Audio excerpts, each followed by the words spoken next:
शब्द ही धरती शब्द आकाश, शब्द ही शब्द भया प्रकाश। अभी बहुत गहरे अर्थों में देखा जाए तो शब्द की सूझ पर ही रिसर्च की जरूरत है। बात आई शब्द,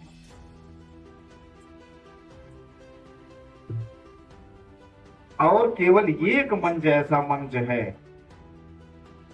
केवल संतों का मंच ऐसा मंच है जहां पर इसका निर्वाह हो सकता है।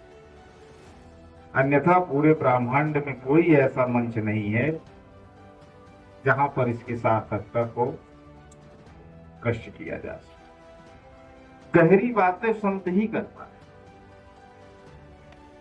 लेकिन थोड़ी सी बात मैं बहुत गहरे से जब सोचता हूं, समझता हूं, विचार करता हूं, कुछ बातें छूट जाती, और जब रखने का समय आता है तो स्थिति नहीं रहती है। जब स्थिति रहती है तो आप नहीं रहते हैं, जब आप रहते हैं तो आपका मनोभाव नहीं रहता है। कब आप जाने कि आपके शरीर का बोध आपको कब, कि शब्द धरती शब्द आकाश, शब्द शब्द भया प्रकाश। संतों ने कहा कि मैं शब्द बोल रहा हूं। मैंने बहुत से संतों से बात किया, पूज्य गुरुजनों से बात किया, तो लोग कहते मैंने शब्द रखा, वाणी रखा। तो वो शब्द शब्द है कि सतगुरु साहब जी किसी और शब्द की बात कर रहे हैं? ये तो खोजना पड़ेगा ना साहब। और जब हमारी खोज वहां नहीं है तो फिर उस शब्द का क्या अर्थ है? बहुत लोगों से पूछिए। अभी साहब ने एग्जाम्पल दिया राम शब्द का। ऐसे ही लोगों ने तमाम शब्दों को अपना इष्ट भावनात्मक शब्द बना रखे, अपने मुक्ति का शब्द मान रखे हैं, अपने भक्ति का शब्द मान रखे हैं, अपना मंत्र मान रखे हैं। और वो शब्द क्या है? कोई न कोई शब्द है। लेकिन ये स्वीकार्य करना कहां तक उचित है? किसी ने कह दिया कि भोला भोला कहो, किसी ने कह दिया फूल फूल कहो, किसी ने कह दिया पत्ती पत्ती कहो, किसी ने कह दिया डाली डाली कहो। तो ये भी तो शब्द है, लेकिन आपने कहा और आपका भाव ही बना, तो गलत है, तो सही क्या है? विचार ये। और किसी ने कहा फूल, तो फूल वाले के 700 लोग हो गए। किसी ने कहा पत्ती, पत्ती वाले के साथ संजोग तो 200 लोग हो गए। तो पत्ती वाले ने कहा कि मैं ग्रेट हूं, मैं महान हूं, मेरी वाणी अच्छी, इसलिए मेरे पास 200 लोग हैं।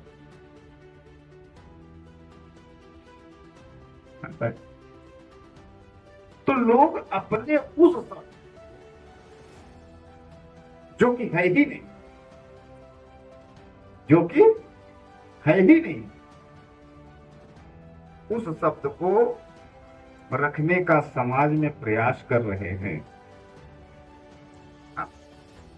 और जो मूल शब्द है, जो हमारे साहेब समझाना चाहते हैं, जो हमारे सतगुरुदेव जी समझाना चाहते हैं, जो हमारे संत जन समझाना चाहते हैं, शब्द की पारक की जो बात कही गई, उधर किसी का ध्यान नहीं जा रहा। बोध शब्द आया कि बोध होगा, बोध होगा, बोध होगा। क्या बोध होगा? तो पहला शब्द यह मैं कह रहा हूं कि आपने अपने शरीर का बोध कब किया कि हाँ मैं शरीर में हूं? सही से बताएं, क्या आपको ऐसा कभी लगा कि मैं शरीर हूं, कि मैं शरीर में हूं? जब तक आपके मन में ये भाव नहीं आया, अभी आज तक नहीं आया, आप अपने अंदर तुरंत झांक के देखें। जब आपके अंदर कभी भाव ही नहीं आया कि मैं शरीर हूं, कि मैं शरीर में हूं, और जब ये भाव आया ही नहीं तो खोज क्या रहे हो भाई? सीधी सी बात है, आपकी खोज बेकार है। पहले तो ये जानिए कि मैं अपने शरीर का बोध किया, तब तो आपके शरीर से अपने को इतर किया, विलग किया ना, तब तो आप अलग हुए वहां से। और जब आपको लगा कि शरीर ये है और मैं ये हूं, तब तो आप समझ पाएंगे कि शब्द क्या है, आप क्या हो या शरीर क्या है। और कुछ भी कहा जाए, कुछ भी सुना जाए, कुछ भी समझाया जाए, तो आप इसी शरीर को ही अपना कहते हो, यानी आप ही आप शरीर को कहते हो ना। बोला जा रहा है भाई कि चावल किसने खा लिया, मैंने खा लिया। ठीक है, सांसारिक भाषा ही मैं बोल रहा हूं, समझने का लेकिन प्रयास करिए। कह दिया गया उनको किसने मार दिया, मैंने मार दिया। कह दिया गया कि उनको 10 रुपए दक्षिणा किसने दे दिया, मैंने दे दिया। जब मैंने ही चल रहा है, तो फिर आप उसमें कहां हो? शारीरिक अभिक्रिया से और अपने चैतन्य स्वरूप को विलग करना। और जब तक इसका भान हमको नहीं होगा साहेब जी, तब तक आप शब्द का निरूपण नहीं कर सकते, इसको पक्का समझ। इसलिए मैंने प्रश्न किया कि क्या आपने कभी महसूस किया, आपने अपने शरीर का बोध, जैसे अभी मैं कह रहा हूं कि मेरा नाखून है, मेरी उंगली है, ये मेरी आंख है, मेरा नाक है, मेरी त्वचा है, ये कब से आपने जाना? एक छोटा सा बच्चा होता है साहब जी, माँ उसको ऐसे पकड़ के जबरदस्ती अपने गोद में बैठाती है, गोद में बैठाती है, बच्चा ऐसे खींच करके विलग कर लेता है अपने आप को। और किधर विलग होता है? यहाँ खिलौना रख दीजिए, ये कोई प्रकाश करने वाली वस्तु रख दीजिए, देखिए बच्चा गोद में से उछल करके क्या करेगा, खिलौने की तरफ भागेगा। उसका ये पकड़ दो, पकड़ के खींचोगी लोग। ऐसे ही मैंने बचपन में देखा है कि जो छोटे बच्चे होते हैं, लालटेन जलती रहती थी तो जाता था तो माँ उसको पकड़ती है, फिर बच्चा रो के गया, पकड़ती कह जा बच्चा बोलिए जा, छोड़ दे तो लड़का गया, क्या किया, क्या किया, लालटेन के शीशे को टच कर दिया। और अचानक क्या होगा, घटना घटेगी। क्या घटना घटी? जल गया बच्चा और रोते हुए फिर आया। 2-3 दिन बाद फिर उसको सोचा कि मैं छू दूं, अम्मा कहीं देखा भाई जरा रहा तब वो इधर ना समझ में आओ तो फिर छोड़ दी, फिर बच्चा गया, छू दिया, फिर जल गया और उसको एक बोध हो गया। समझिए मैं क्या बताना चाहता हूं, उसको एक बोध हो गया, उसको एक नया ज्ञान प्राप्त हुआ। तो जो घटना घटी उससे उसको एक ज्ञान प्राप्त, इसको मैं छूंगा, स्पर्श करूंगा, ये ज्वलनशील चीज है, अगर मैंने छू दिया तो मेरी त्वचा डैमेज हो जाएगी या मैं जल जाऊंगा, मुझे पीड़ा हो रही है। इतना गहरा विज्ञान उसको नहीं पता है, लेकिन वो इतना जान गया कि मुझे पीड़ा हो जाए, क्योंकि बच्चा अपने स्वरूप में है। उसको ये नहीं पता है कि मैं छत पर हूं तो गिर पड़ूंगा तो टूट काट जाऊंगा, तो अभी इसी छत पर उसको छोड़ दीजिए, खेलते खेलते नीचे टूट पड़ेगा। तो उसको बोध कब हुआ, मैं ये पूछना चाहता, आपके जीवन में कब घटना घटी, कब आपने जाना कि मैं अलग हूं और शरीर अलग है? दमदार बात ये, जब आप इसको खोजेंगे, आपके शारीरिक रचनात्मक कौशल का बोध कब होता है, मैं बता रहा हूं थोड़ा सा अपने अनुभव के, कि वास्तव में शारीरिक बोध और चैतन्य बोध तो अलग अलग दिशा है। शारीरिक बोध जब आपको होना होता है तो वहां पर आपको क्या करना होता है, या स्वतः जो क्रिया होती है वहां पर इंद्रियों के और गुणों के, कामनाओं के, वासनाओं के, माया के वशीभूत आपको होना पड़ता है। तभी आप जो है इस शरीर का बोध करते हैं।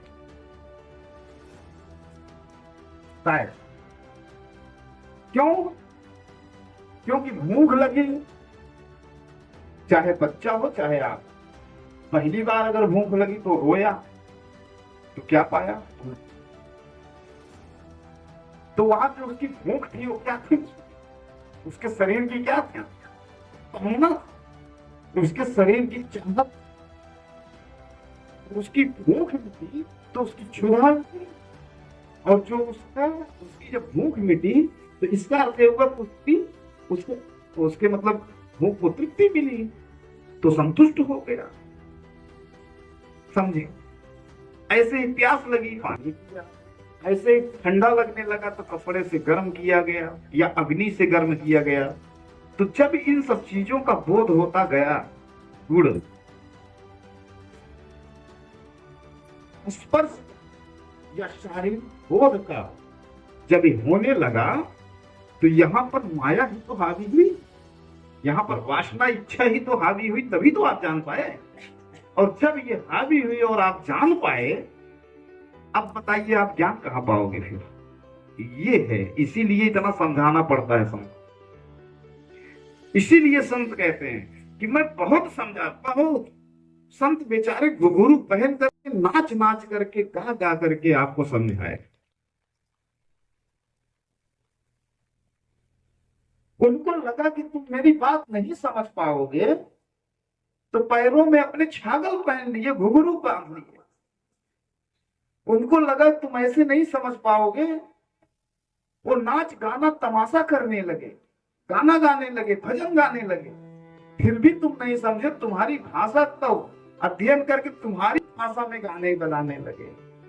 जब तुम भी तब भी नहीं समझ पाए तो सैया बलमू गोरिया झुननी पायल करधन गाने लगे। अरे तब भी तो समझो कि संत क्यों गा रहा है। लेकिन फिर भी आपके मन में या भावना नहीं उत्पन्न होती कि साधु है तो गोरिया सैया बलमू क्यों कह रहा है? जरा एक बात पूछ तो लो, क्यों कमर में करधन बांध करके, पायल पहन करके, पायजनी बांध करके और खजड़ी बजा करके क्यों गा रहा है? एक बार अलग से तो पूछ लूं। नहीं पूछेंगे आप, क्योंकि वास्तव में आप इतने अपने शारीरिक बोध में घुस गए हैं कि अब आपको चैतन्यता से कोई लेना देना नहीं है, इसलिए आप खत्म हो गए हो। कौन कहता है कि आप जिंदा हो? मैं तो कहता हूं सब मर गए। जिंदा होने का अर्थ थोड़ी है कि तुम शारीरिक रूप से जी रहे हो, खा रहे हो, पी रहे हो, काम कर रहे हो, सारे वर्कों को कर ले रहे हो, तुम जिंदा हो। नहीं, तुम जवान हो, 80 किलो उठा के फेंक देते हो, अच्छी घुड़सवारी कर लेते हो, मोटरसाइकिल तेज चला लेते हो, खेती बाड़ी का काम कर लेते हो, अच्छा पैसा कमा लेते हो, तो जवान हो। नहीं, मेरी निगाह में आप जवान नहीं हो, आप मरे हुए आदमी। जवान तो तब हो आप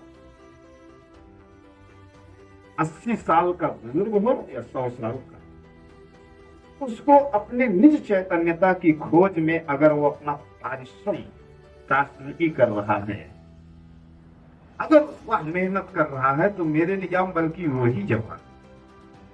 आप क्या जवान है? अगर आप मानते हो कि आप जवान हो तो क्या आप बूढ़े नहीं होंगे शारीरिक रूप से? लेकिन उधर कह रहे कि दिन दिन बढ़त सवायो। अगर आप चैतनिक रूप से अगर आप वृद्धि करते हैं तो तीनों दिन वृद्धि होती चली जाती। यह है आपके स्व चैतन्य का जागरण।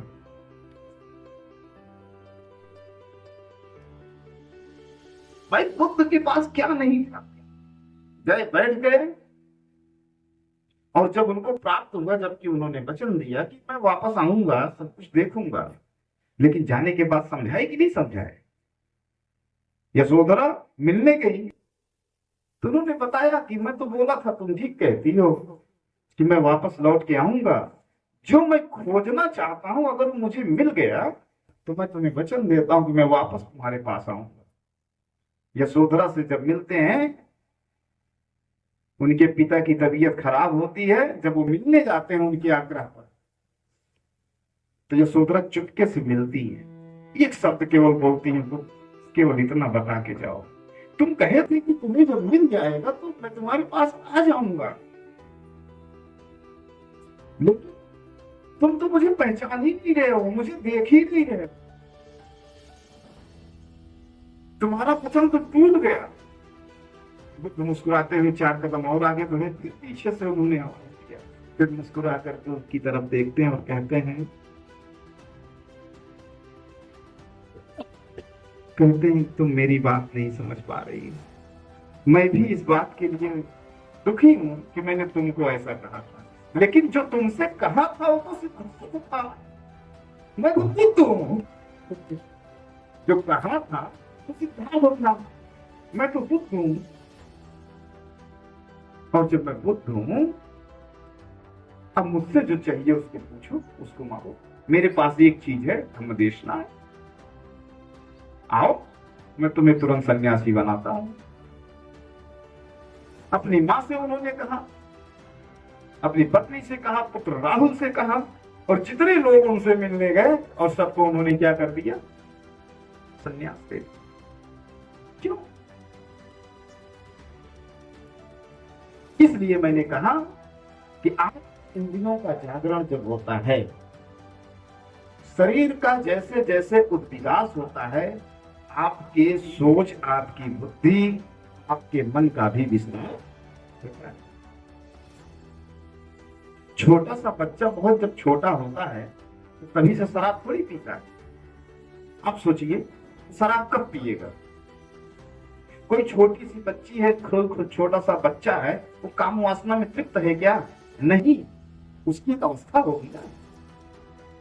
और जैसे जैसे शारीरिक वृद्धि बढ़ती जाती है, आवश्यकताएं आती जाती हैं, वैसे वैसे आदमी उसमें डूबता चला जा रहा है। और किसकी पूर्ति के लिए चला जा रहा है?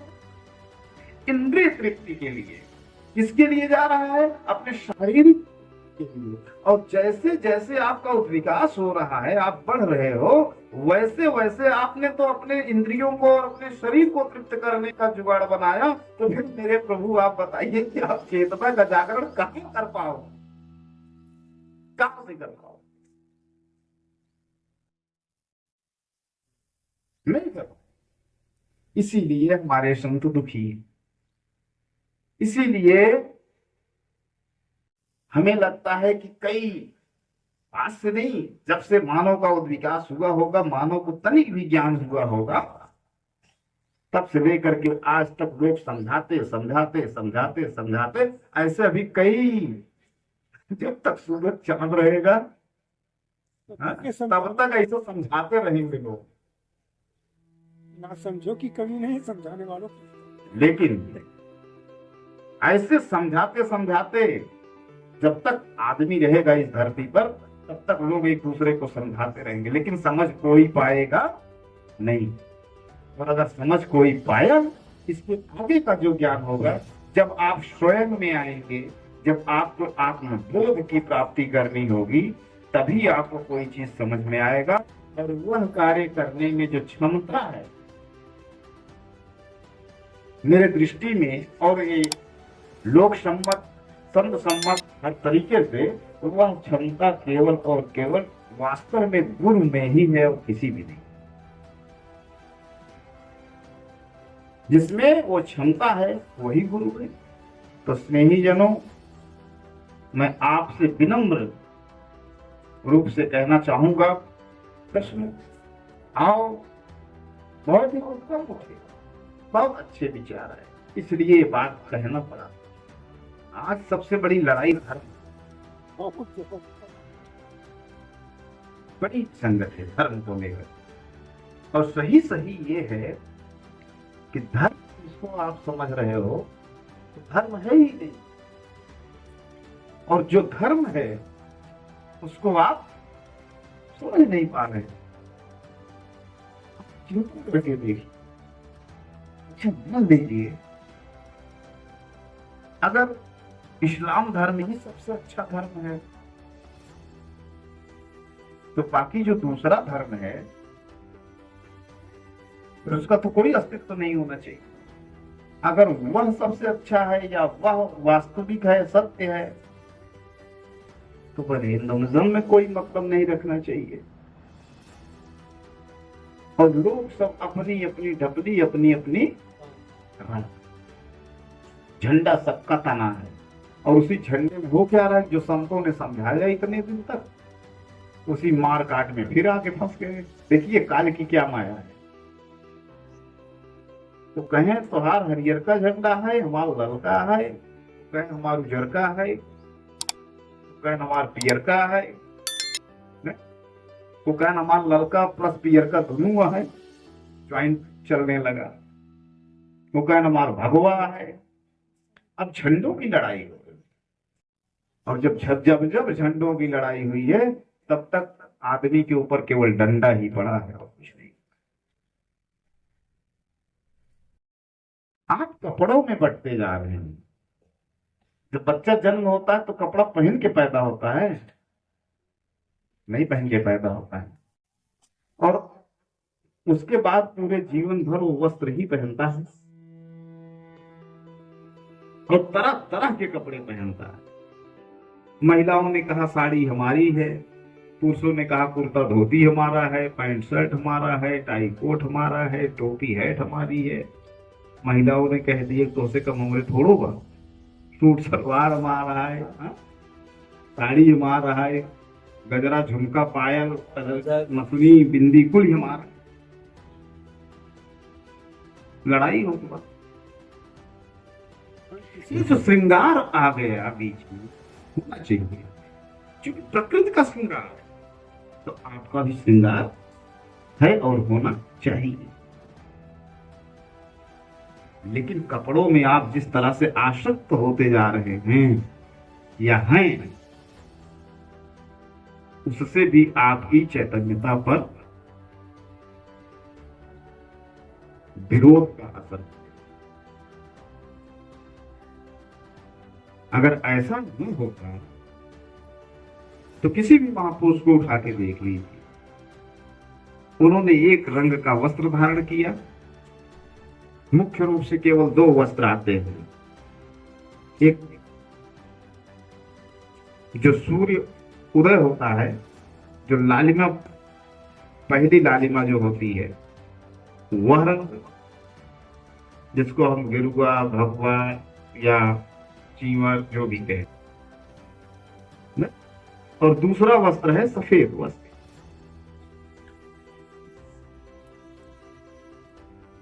इस तरह के संतों ने, धर्म अनुयायियों ने रखा मुख्य वेश के रूप में।